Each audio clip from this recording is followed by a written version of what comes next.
क्या अपने दिल की बात बताकर अपना रिश्ता बचा लेंगे पति पत्नी?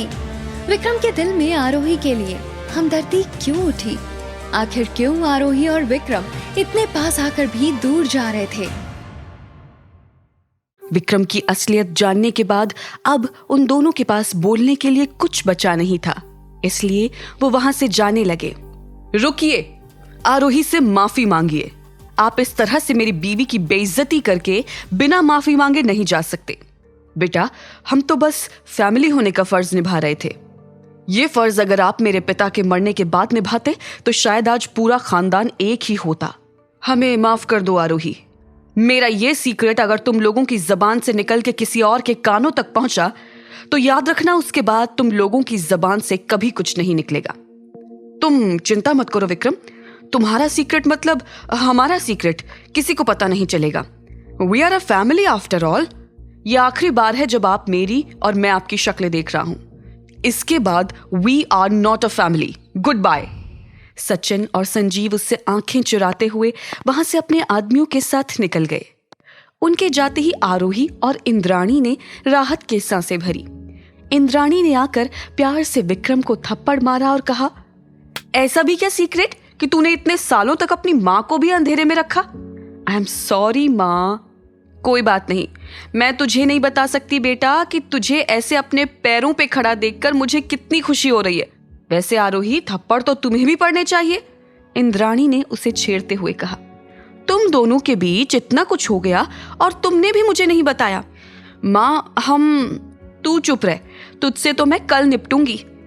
एक हार्ट पेशेंट के लिए एक दिन में 3 झटके काफी हैं। मैं सोने जा रही हूँ। और कहकर वो अपने बेडरूम की तरफ चली गई। चरण इंद्राणी को बेडरूम तक छोड़ने चला गया। हमारा रिलेशनशिप सिर्फ एक कॉन्ट्रैक्ट है, तो आपको मुझे बचाने के लिए अपनी फैमिली से झगड़ा मोल लेने की क्या जरूरत थी?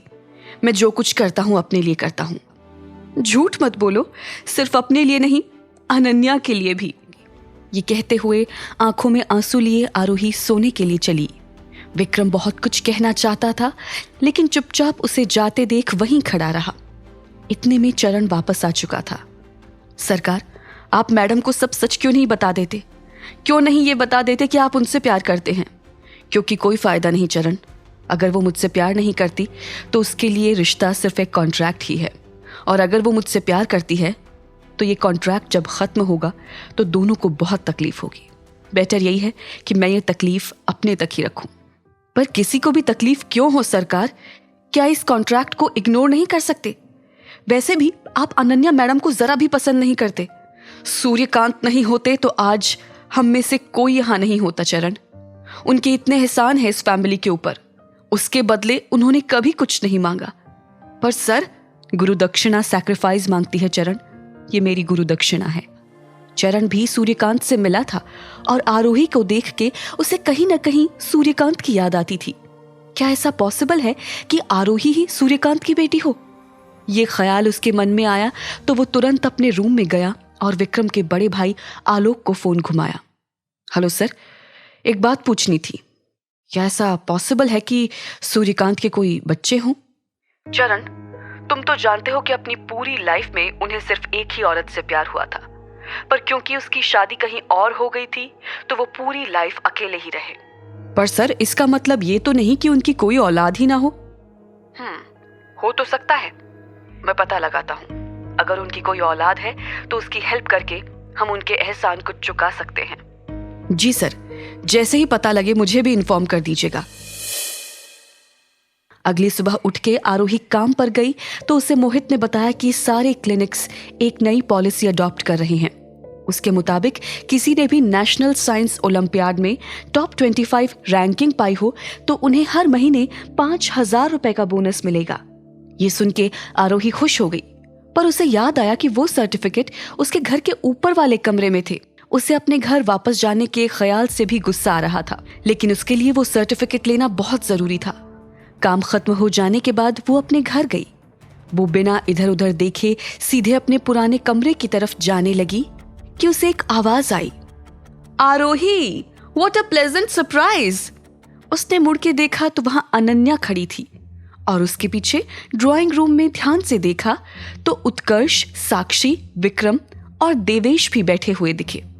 कभी तो शर्म कर लिया करो अनन्या, एक तो मैं कब से तुम्हारा इंतजार कर रही हूं और तुम मुझसे ऐसे बात कर रही हो। तुम्हें याद भी है आज क्या है? आरोही को अनन्या के इस ड्रामे पे बहुत गुस्सा आ रहा था, पर वो कोई सीन क्रिएट नहीं करना चाहती थी। आई एम सो सॉरी, मैं तेरा बर्थडे भूल गई। बस मुझे एक छोटा सा काम निपटाना है, वो करके आती हूँ। अनन्या के लिए ये रात बेस्ट रात थी। उसकी सारी प्लानिंग अब तक सही बैठी थी। उसने विक्रम की आंखों में आरोही को पूरी तरह से गिराने के लिए ये पार्टी रखी थी। देवेश जो अनन्या से बात तक नहीं करता था, आरोही का नाम सुन के भागा भागा चला आया। स्टेज सेट था, अनन्या को बस अपने आगे के पत्ते ठीक खेलने थे। आरोही ड्राइंग रूम में देवेश के साथ बैठी थी। विक्रम ये देख के बेहद गुस्से में था। देवेश, एक बात बताओ, मैंने सुना है तुम कॉलेज में आरोही के प्यार में पागल थे, लेकिन वो तुम्हारी नहीं हो पाई, इसलिए तुम पढ़ने बाहर चले गए। और जब तुम वापस आए तो देखा कि आरोही की शादी तुम्हारे कजिन से हो चुकी है।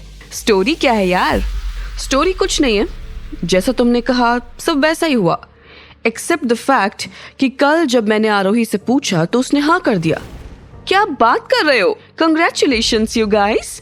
पर एक बात बताओ आरोही, पहली शादी का क्या? आरोही की शादी एक्चुअली एक अनफॉर्चुनेट सिचुएशन थी। उसकी शादी और किसी से नहीं, मेरे भाई से हुई थी।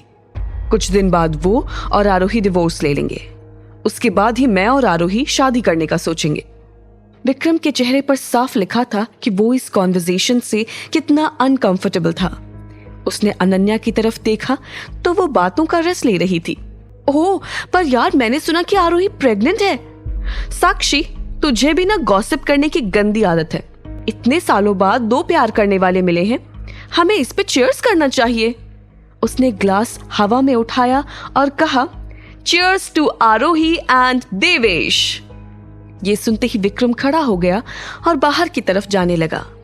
मुझे थोड़ी घुटन सी फील हो रही है, मैं आता हूँ। आरोही को विक्रम की बात सुनकर लगा कि शायद उस दिन की तरह ही उसकी तबीयत खराब हो रही है, तो वो भी उठ के पीछे पीछे जाने लगी। कहाँ जा रही हो आरोही? मुझे भी घुटन सी महसूस हो रही है। विक्रम घर के आंगन में एक पेड़ के पास पहुंचा और उसने एक सिगरेट जला ली। आरोही ने इससे पहले विक्रम को कभी स्मोक करते नहीं देखा था। वो एक जगह खड़े होकर विक्रम को दूर से देखती रही। आरोही, तुम ठीक हो? देवेश ने अंदर से आते हुए पूछा और आके आरोही के पास खड़ा हो गया। हाँ, मैं ठीक हूँ।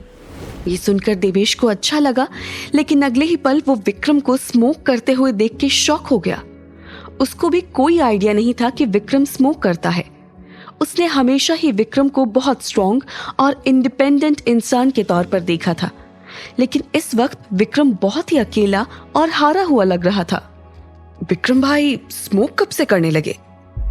ये बात आरोही ने भी सुन ली थी, इसलिए वो चौंक गई, क्योंकि विक्रम की सच्चाई देवेश भी जानता है, ये उसे नहीं पता था। हालांकि वो कुछ बोलती उसके पहले ही देवेश ने उसकी तरफ देखकर कहा, आरोही, विल यू मैरी मी? उसने एक घुटने पे बैठ के आरोही को एक डायमंड रिंग से प्रपोज किया। इससे पहले कि वो कुछ कह पाती, विक्रम की आवाज आई, चुपचाप रिंग वापस रखो। भाई, क्या हो गया है आपको? आप हम दोनों को साथ में खुश क्यों नहीं देख सकते? कितनी बार आपको याद दिलाना पड़ेगा कि आप आरोही के साथ सिर्फ एक कॉन्ट्रैक्ट जी रहे हैं। अच्छा, अगर मैं ये कॉन्ट्रैक्ट ही फाड़ दूं तो तब क्या सच्चाई रहेगी इस रिश्ते में? और अनन्या के पेट में जो बच्चा पल रहा है उसका क्या? ये सुन के विक्रम चुप हो गया। आरोही भी आगे सुनने की हिम्मत नहीं रखती थी, इसलिए वहां से बिना कुछ बोले चली गई। भाई, क्या हो गया है आपको? आप इतने अनरीजनेबल कभी नहीं थे। जब से मैं वापस आया हूं आप कुछ अजीब सा बिहेव कर रहे हो।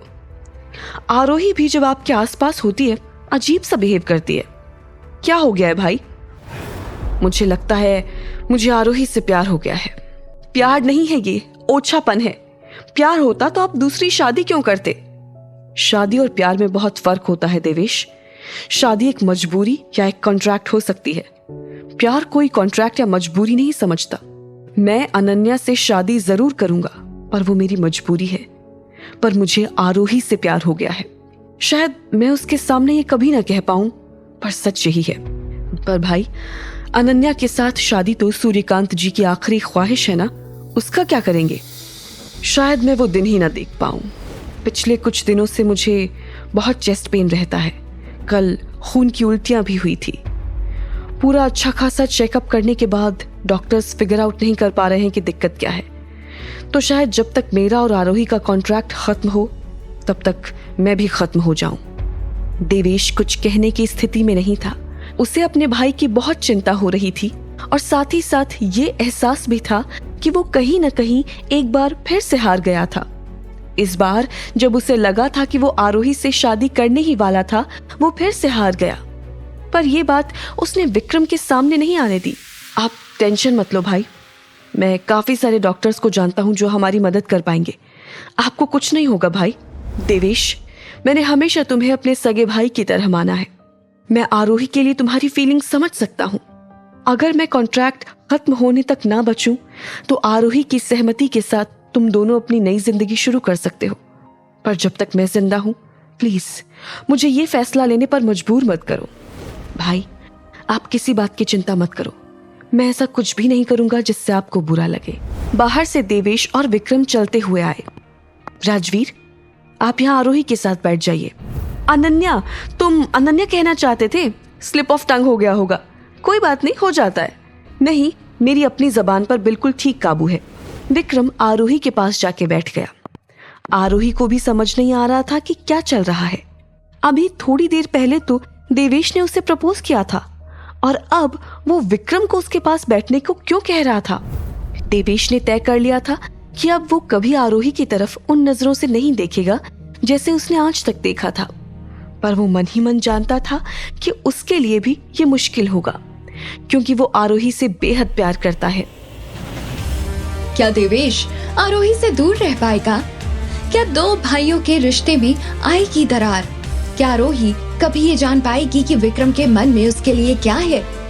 जानने के लिए देखिए अगला एपिसोड सिर्फ पॉकेट एफएम के YouTube चैनल पर। और शादी के बाद के सारे एपिसोड्स को सुनने के लिए डिस्क्रिप्शन में दी हुई लिंक से डाउनलोड कीजिए पॉकेट एफएम ऐप।